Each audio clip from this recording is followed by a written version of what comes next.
It was 1893. A resort in Maryland told Charles Douglas that they didn't serve his kind.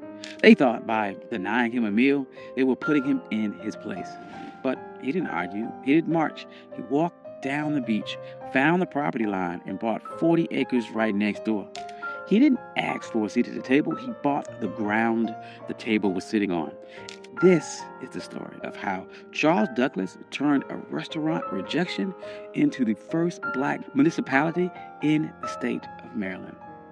This is One Mike Black History, and if you like stories like this, you can find more stories like this at onemikehistory.com. But without further ado, let's get started.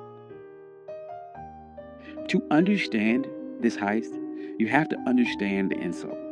It was August of 1893.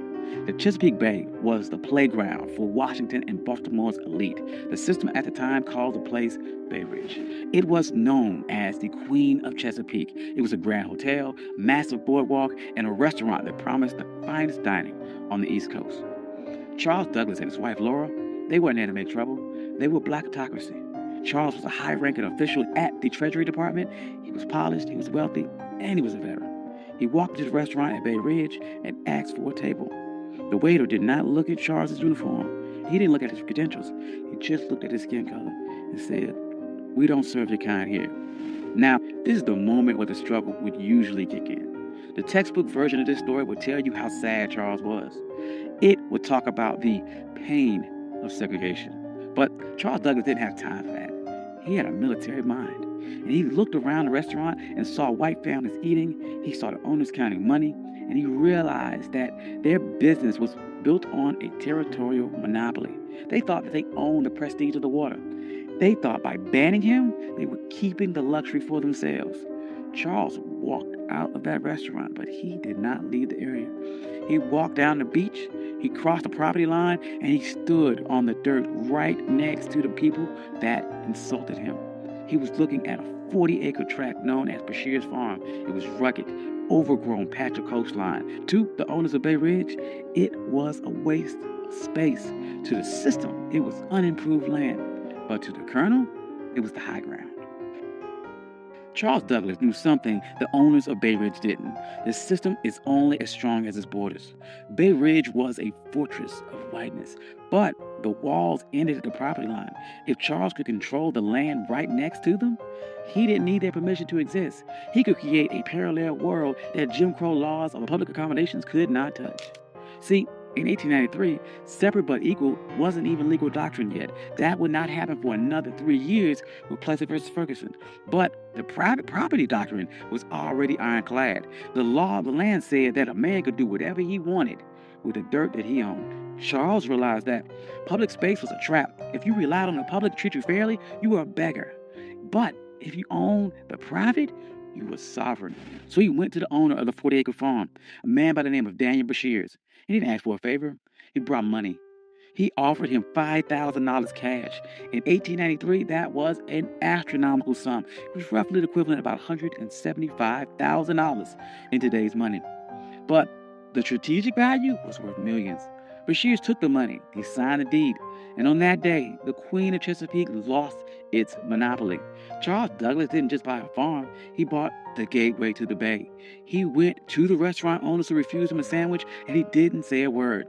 He just started building. And the first thing Charles did wasn't build a resort for the masses. He built a fortress for his legacy. He built a home for his father, Frederick Douglass. He called it the Twin Oaks. But he didn't just build it anywhere. He positioned the home with military precision. Frederick Douglass had been enslaved on the eastern shore of Maryland. He looked across these same waters as a boy, dreaming of a world where he wasn't property. So Charles Douglas designed Twin Oaks so his father could sit on that property and look directly across the Chesapeake at the very shore where he was once owned. This was psychological warfare. It was a message to the system that if you didn't lose a slave, you lost the entire coastline. Frederick Douglass never got to spend a full summer there because he died in 1895, but the receipt was still filled. The Douglass name was now etched into the land in the deeds of Maryland. But Charles was not done. He knew that one house was an anomaly, but an entire empire is a network. So he began subdividing the land, and he didn't sell it to just anyone. He targeted the sovereign class. He sold lots to black doctors, black lawyers, black engineers, black poets in D.C. and Baltimore. He created a neighborhood where the white-only signs of Bay Ridge were relevant. By the turn of the century, Highland Beach wasn't just a place to swim. It was a black think tank. Paul Robeson was there. Langston Hughes was there. W.E.B. Du Bois was there. They weren't protesting segregation. They ignored it. They built their own hotels. They built their own pier. They built a community center. They built a closed economy where black money stayed in black pockets and black dignity was the default setting. Now, there's no way the system sat back and watched this happen. The owners of the white resorts nearby were furious. They saw the private property loophole working against them, and they realized that they had lost control of their territory. So they tried to use paper weapons. First, they tried to use vagrancy laws. They sent the police to harass people walking between the train station and Highland Beach. They wanted to make the journey so uncomfortable that the residents would give up. That didn't work. Highland Beach residents started their own shuttle service. They controlled the logistics. Then the white resort owners tried to use a legal glitch. They realized that Highland Beach was technically a part of an unincorporated area. They thought they could use local zoning boards to condemn the land or pass an ordinance that would tax the Douglas family into bankruptcy. They tried to treat Highland Beach like a nuisance, but the residents of Highland Beach were some of the smartest people in the state. They knew that in America, the ultimate hack for land was municipal status. In 1922, they executed their final move of the heist. They petitioned the state of Maryland to become an unincorporated town. They didn't want to be a neighborhood. They wanted to be government. They won. Highland Beach became the first black municipality in the history of Maryland. Think about the payoff here. Because they were a town, they had their own mayor, they had their own police department, and they had their own zoning board. When the white resort owners tried to pass laws against them, the people of Highland Beach just passed their own laws to cancel them out. They weren't marching and asking for civil rights. They were exercising their statutory power. By the 40s and 50s, Highland Beach was the summer Apollo. While white Maryland was obsessed with keeping its beaches segregated, Highland Beach was outproducing them culture and social capital. But the winds they are changing, and the system shifted its strategy. In 1964, the Civil Rights Act passed and the public accommodations were integrated. On paper, this was a victory. But in a world of real estate and sovereignty, it was a Trojan horse.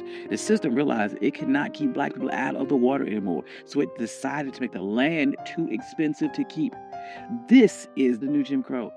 As white developers realized that coastal property was the ultimate asset, they began using tax assessment and eminent domain and environmental regulations to squeeze black families off their land. In places like Hilton Head and Bruce's Beach in California, the system succeeded. They stole land back using the laws that were supposed to protect landowners. But look at Highland Beach today. It's still there. It survived the rise of developers. It survived the collapse of other resorts. It survived because Charles Douglas didn't build a charity. He built a closed-loop system. The residents of Highland Beach understood that the land wasn't just for lounging. It was for continuity. They passed these down for generations. They created trust. They created a black culture of holding the line. During the Civil Rights Movement, we get caught up about the seat of the lunch counter. But Charles Douglas reminds us that the lunch counter is just a piece of furniture, and that if someone owns the building, they can always find a reason to move the chair or keep you out. The true power is owning the blueprints. Charles Douglas was told his money wasn't good enough for a meal, and he didn't waste a second trying to change that with his mind. He used that energy to change the map. He proved that when the system closes the door, you can't keep knocking till your fists are bloody.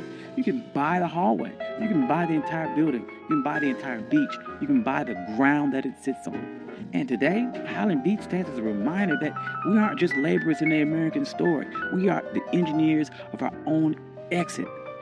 Thank you. This is One My Black History. I'm your host, Country Boy. If you like stories like this, you can find more stories like this at onemyhistory.com. Hope you enjoyed this. This is something different. I enjoyed this a lot. Trying to do, once again, more stories about agency, about pattern interrupts, people overcome, and how They took a system that was designed to keep you back and beat it and overcame or outsmarted that system. Hope you enjoyed that. I'd like to thank all my day ones. You guys are amazing. Thank you guys all for coming out. Like, financial contributors. Oh, yes. And if you don't see your name here, please reach out to me. I'll add your name. I'm sorry. I love you all. Peace.